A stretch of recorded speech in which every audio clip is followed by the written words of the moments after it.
Hola a todos, bienvenidos a Nepantlatoli, netas, rugidos y metáforas del abuelo jaguar.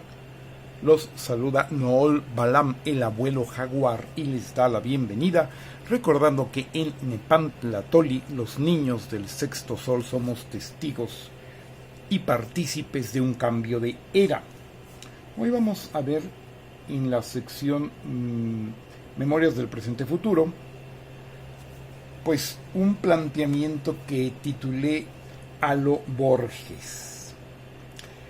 Este cambio de era implica la migración que vivimos y de la cual muchos escritores humanistas parecen no ver, que estamos viviendo la migración de la ciencia ficción a la ficción, nada más, que yo particularmente llamo hiperrealidad tecnológica y que ya trataré en otros videos para explicarla.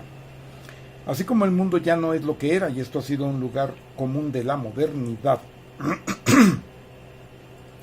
y que desde sus orígenes ya tiene 500 años aproximadamente, el lugar común de la posmodernidad es que el futuro ya no es lo que era. Y estas ideas parten de desarrollar la idea de la biblioteca de Babel, que es un texto de Borges, aunque las ideas no se desprenden propiamente o directamente o totalmente del texto borgiano. Es muy tentadora esa idea que trabaja Borges de cómo hacer, y eso lo hacía incluso con sus allegados, Bioy Cáceres, Victoria Ocampo, si se llama Victoria, la señora que se apellidaba Ocampo, de hacer comentarios, glosas o notas como si fueran de pie de página a libros o enciclopedias imaginarias, ¿sí? En este mundo en el cual las enciclopedias ya han quedado en los desvanes de la memoria, y quienes las vendíamos perdimos pues una fuente muy interesante de ingresos. Borges se une o se identifica desde mi perspectiva con McLuhan, con Marshall McLuhan, en aquella situación de que aunque son pensadores ambos muy conservadores en su propio talante interno e intelectual, dirigen a través de sus ideas la atención a tópicos, a temáticas, yo creo que muy progresistas. En el caso de McLuhan lo trataremos aparte, y creo que es pues como que uno de los grandes teóricos de internet, habiendo hecho sus pensamientos para la televisión, creo que lo han rebasado, ya lo veremos. Borges quizá no llegue a tanto, sin embargo, con esto de la biblioteca de Babel ya veremos que también como que llega a algo que se ha completado más bien con una tecnología posterior a aquellas que él alcanzó a conocer. Por otro lado, es políticamente una persona muy lamentablemente reaccionaria, pero entre las gentes de izquierda cuenta pues con una gran cantidad de fans como Nool Balam, entre otros. En Google se dice que se ha hecho un cálculo de algo así como 126 millones de libros, como todos los que se han publicado hasta la fecha, esto si no haber bien trovato, ¿no? Y el punto es que a mí me llama la atención, por ejemplo, como librero que fui o soy, si vuelvo a ejercer, pues la inmensa mayoría de todos esos libros solo sirvieron de marco para que no estuviera vacío el estante de los pocos libros que realmente sí se venden. No deja de ser una cosa muy interesante, y que aparte de que los libros que se venden no son los libros que se leen. Hay casos como Harry Potter en que un solo ejemplar ha leído por más de una persona, pero muchas veces también los libros son comprados pero no leídos, porque forma parte de esos artículos que no porque se comercializan se usan. Hay artículos que no por comercializarse se usan, y no deja de ser una serie de temática interesante que ya también podríamos ver en algún momento, ¿no? En todo caso, la barbaridad de libros publicados, ¿sí? La encontré cuando menos en ese planteamiento tentativo, pero no encontré cuántos de esos libros pudieran ser de ficción, ¿sí? Pero yo creo que definitivamente pues una gran parte de ellos son libros de ficción, porque El Resplandor de la Fogata, aquella fogata del hombre primitivo, ¿no? Del resplandor de esa fogata, pues han pasado, por ejemplo, de Los Cazadores Recolectores, pues han pasado, ¿qué les gusta a ustedes? 50,000 años. Podemos ponerle también cualquier cantidad de años. Y bueno, del resplandor de la fogata de la caverna del cazador recolector hemos resplandado, y además de que era comunitaria, hemos pasado al resplandor individualista de la pantalla digital, ¿sí? Pero lo cierto es que las personas en cualquiera de estos formatos nunca hemos perdido la pasión para enterarnos del cuento. Como yo lo planteo en mis dinámicas para la narración oral escénica, pues uno puede encontrar personas que dicen no querer o no tener un cuento que contar, pero hay muy pocas personas, también existen, pero de veras muy pocas, que no quieran escuchar un cuento, ¿no? Definitivamente es poderoso el quererse enterar del chisme, sea culterano o sea vecinal. Ahora bien, Borges plantea en la Biblioteca de Babel un lugar entre kafkiano, borgiano y muy onírico, en el que estarían algo así como todos los libros, cualquier cosa que esto quiera decir. Ya nos dijo Arthur C. Clarke, autor de 2001 Odisea del Espacio, que hace algo muy especial cuando sucede que la tecnología se parece a la magia y ya no digamos a la fantasía.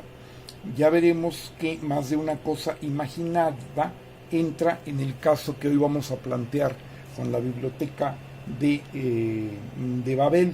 Ya veremos otros casos que también van a caer en lo mismo, pero bueno, en este caso podemos decir que la biblioteca de Babel existe, no es imaginaria, pero sí virtual, y con esto tiene una no tangibilidad muy peculiar, etcétera, etcétera. Esa biblioteca de Babel existe y es internet. No únicamente está formada por libros, sino que está formada por todo tipo de información, pero además implica una interactividad de acción, algo que, por ejemplo, con todo el mérito que tenga la Biblioteca de Babel de Borges, pues ni siquiera se imaginó, ¿sí? En esa biblioteca nosotros realmente nos movemos, realmente navegamos, este término se usó muy desde el principio de internet, vamos de un lado para otro y hacemos cosas y resolvemos la vida sin que esto nos impida que también podamos jugar, que también podamos leer, que también podamos imaginar, crear, bueno, también enajenarnos y muchas otras cosas. Como ya nosotros planteamos, digo nosotros, yo, mi hijo y un amigo de mi hijo, Javi, Isaac y César, planteamos en el podcast Memorias del Presente Futuro, cuyos 12 emisiones están todavía en Spotify, y creo que se supone que todas las plataformas, pero cuando más en Spotify la pueden encontrar. Dentro de tantísimas cosas que se comentaron allí, yo planteaba que si en aquellos tiempos en que nos imaginábamos que el reloj de Dick Tracy, pues nada, bueno, o con algo que traía en la pulsera y parecía un reloj, hablaba por radio a cualquier parte del mundo, si nosotros en ese tiempo, cuando éramos niños, hubieran dicho que iba a haber un aparato muy similar a ese, y por el cual se iba a poder hacer casi que todo, o que más bien la pregunta es ¿qué no iba a hacer ese aparato? Sinceramente creo que no hubiera tenido gracia o chiste, o la palabra que se use en el país donde nos estén escuchando, ¿no? Como que, pues, ¿qué gracia tenía? Se hacía todo, pues, no, el chiste es que nomás hiciera una cosita, ¿no? Alguito, y sin embargo hemos llegado a el celular, que la pregunta es ¿qué es lo que no hace el celular? ¿Sí? Ahora bien, aquí llegamos al meollo del asunto de la biblioteca de Babel.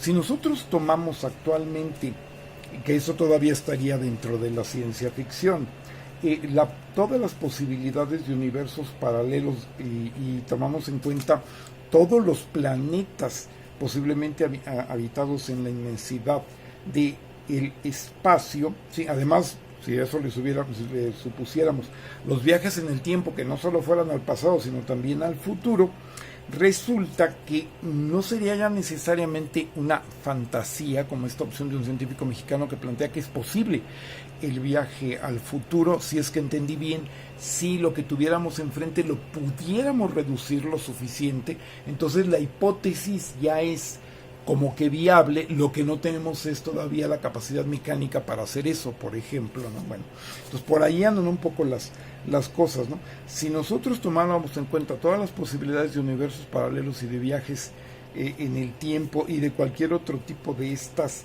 traslaciones, entonces resultaría que muy probablemente lo que para nosotros es ficción, en otro planeta, en otro universo, en otro momento, no en dos universos, sino en una infinidad de universos paralelos, lo que para nosotros es ficción, para ellos fuera crónica, noticia, historia, o acaso predicción de algo muy factible que va a suceder, y por allí hay algo interesante, ¿no?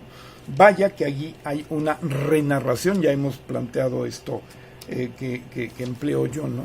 El volver a contar cuentos con un mensaje de alguna manera alterado o diferente. Vaya que habría aquí una renarración en aquel cuento poema de la mariposa que sueña que es Chuang Tzu, o Chuang Tzu que sueña que es una mariposa, porque aquí salomónicamente en un universo sería la crónica de sociales o el periódico, a través la ficción de un universo sería el periódico del otro, por decirlo de alguna manera, o los libros de historia de otro, etcétera, ¿no?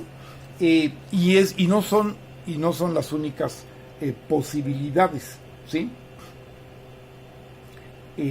Ahora bien, vivimos en una humanidad, y esto ya lo explicaremos, que aún en los niños, aún en los que traen el chip integrado, aún en los nativos digitales más sobrenativos, ya mi hijo fue nativo digital o algo así, pero ya hay unos que son nativos digitales más todavía que ellos mismos dicen, ay, estos traen el chip integrado más que nosotros, pero todos, aún esos supernativos digitales, siguen viviendo analógicamente. No hemos incorporado el paradigma digital realmente a la forma de ser del ser humano, ¿sí? Entonces, el punto es que la biblioteca de Babel existe, no es onírica sino virtual, lo cual, como ya habíamos dicho, trae una intangibilidad relativa que sin embargo no implica por eso que deja de ser una realidad paralela, que es en realidad la realidad rectora de cualquier otra cosa, por ejemplo la realidad convencional, de cualquier otra realidad que pueda existir. Por ejemplo, la convencional y otras si existen, la realidad rectora actualmente es el mundo virtual. Y recuerdo mucho cuando tratábamos de vender los productos digitales de una editorial muy importante, y cuando todavía hace un poco más de 20 años, nos decían, sí, pero me estás vendiendo un intangible. Bueno, pues en esa intangibilidad nos movemos, ¿no? Ahora, en la biblioteca de Babel, él planteaba por una serie de cosas, de que leer el texto es breve y es maravilloso, está en el libro de ficciones. Él decía que la biblioteca de Babel, que es algo parecido a esto de una biblioteca, en la biblioteca Vasconcelos, la imagen que tenemos ahí de la biblioteca Vasconcelos de la Ciudad de México, pues era algo así más o menos parecido a lo que uno se podría imaginar, pero que esa biblioteca, por cosas que él menciona allí, iba a acabar despoblada, los hombres o los bibliotecarios iban a acabar peleando, una serie de cosas ahí raras. En realidad la biblioteca de Babel, que sí existe, que es internet, está sobrepoblada por los 8,000 millones de habitantes del planeta, los cuales prácticamente todos están conectados, si no por otro dispositivo, sí, por el celular, ¿sí? Entonces aquí el planteamiento es que si seguimos viviendo analógicamente algo que es un paradigma digital, ¿sí? Y bueno, pues ya se ve que de la fogata de las cavernas a la caverna de Platón de Internet, pues hay una movilidad muy especial, ha habido todo un proceso, ¿sí? Y ahí lo que tendríamos que ver es cómo podríamos abordar, ¿sí? La situación de vivir digitalmente, un paradigma digital. Esto es interesante, cuando menos es un reto, porque en este cuento, que es una realidad la que estamos viviendo, resulta que estamos en ese hito que se da varias veces en los buenos cuentos, de cuando llegamos y decimos, y entonces, ¿no? Hay una acumulación de acontecimientos, de tensión y de atención, se supone, de la gente, y decimos, y entonces, ¿no? Pues va a surgir aquello que nos va a dar una respuesta, así sea parcial, y que siga transmitiendo la cadena de transmisión, valga la redundancia, del cuento. Bueno, pues es eso, ese y entonces que estamos viviendo al, digamos, practicar analógicamente una realidad, un paradigma digital. Bueno, ese y entonces es lo que justamente llamamos Nepantla, estar entre dos o más tierras, ¿sí? Y pues se trata de si vamos a aprender a vivirlo. Pero eso, ojalá que lo aprendamos a vivir con conciencia, pero esa posibilidad, esa ya es otra historia. Muchas gracias por atender a este video de Nepantla Tolli. Los esperamos en el siguiente. Gracias.